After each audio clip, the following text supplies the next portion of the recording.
Currently, the invasive pat-down searches are random and not based on risk assessment?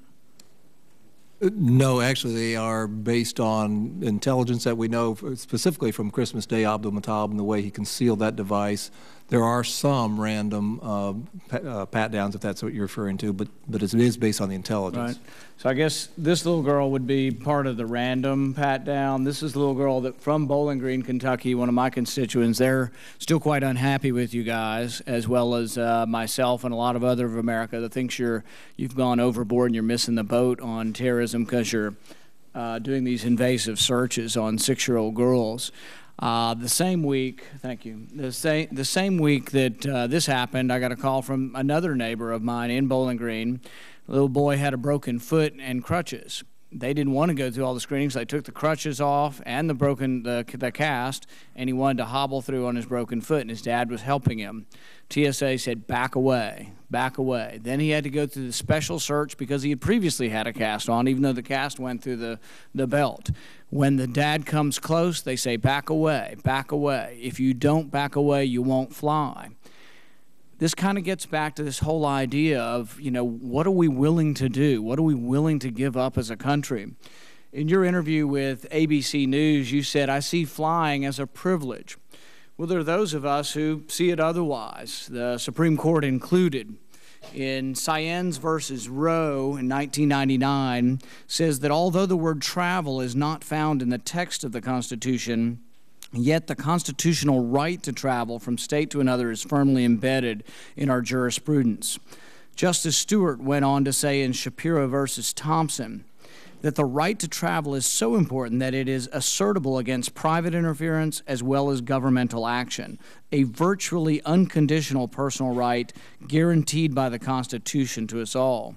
Now, this isn't to say we don't believe in safety procedures, but I think I feel less safe because you're doing these invasive exams on the 6-year-old. It makes me think you're clueless, that you think she's going to attack our country and that you're not doing your research on the people who would attack our country. It absolutely must involve a risk assessment of those who are traveling.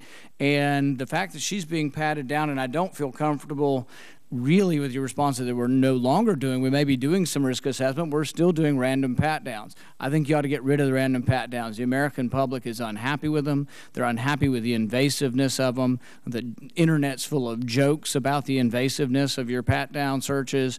And we ought to really just consider, is this what we're willing to do?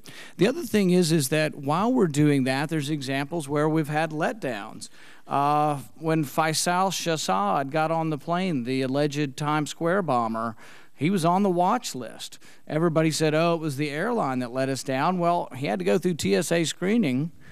It wasn't a long time, but there were 10 hours, and we ought to be able to react. His name was on the watch list, and he went right through TSA.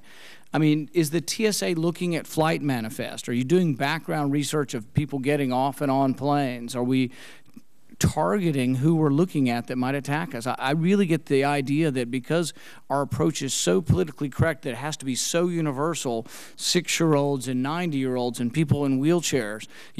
You probably saw in the newspaper the other day the young man who's mentally handicapped who had a plastic hammer.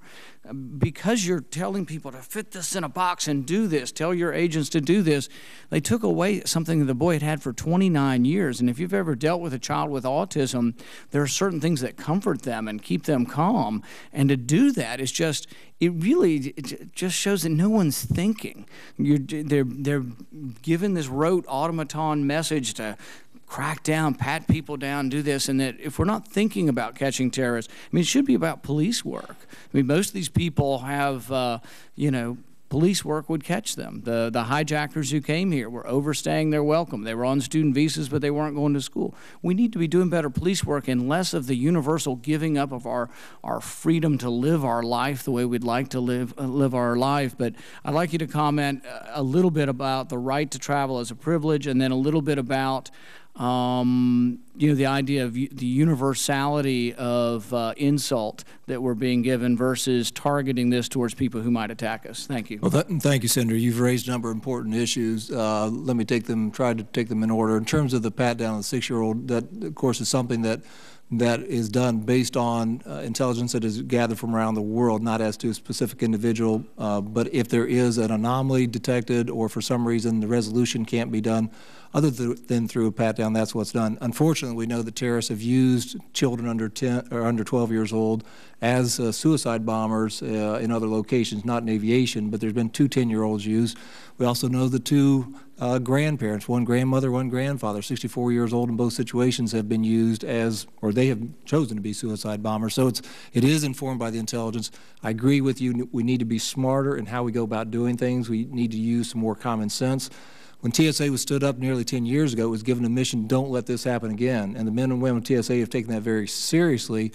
What I hope to be doing under my tenure and Secretary Napolitano, what we are working on is this risk-based security initiative to say, yes, let's take what we know, some of the passenger manifest information, especially those who are willing to share information with us, so we can make better judgments, better informed decisions as to this particular person, what risk do they pose, and so how can we expedite their screening if they are not seen as a risk. So we're doing a number of things. I'd be glad to provide some more detailed briefings to you in a closed setting on that. Right, and just one follow-up on that. I mean, 10 years is a long time. We've been a decade now. We don't have a frequent flyer program. We don't have a trusted traveler program. You know, I know most. You know, I don't want this to be against the TSA. I know most of the agents, and I think they're good people. But at the same time, you know, they're wasting their time. All these congressmen and senators go back and forth, but to be so fair, we got to search all of them. We know them by name a lot of times, and we're getting the same pat-down search as everybody else is, to be fair.